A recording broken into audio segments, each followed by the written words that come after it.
وإذا صرفت أبصارهم تلقاء أصحاب النار قالوا ربنا لا تجعلنا مع القوم الظالمين. ونادى أصحاب الأعراف رجالا يعرفونهم بسيماهم قالوا ما أغنى عنكم جمعكم وما كنتم تستكبرون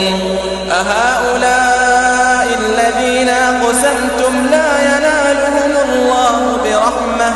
ادخلوا الجنة لا خوف عليكم ولا أنتم تحزنون.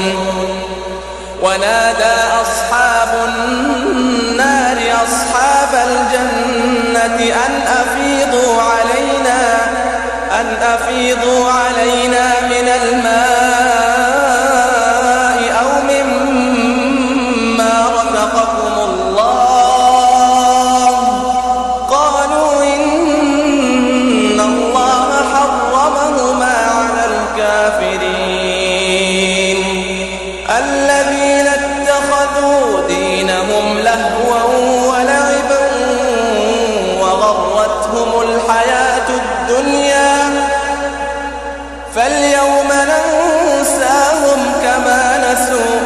فاليوم ننساهم كما نسوا لقاء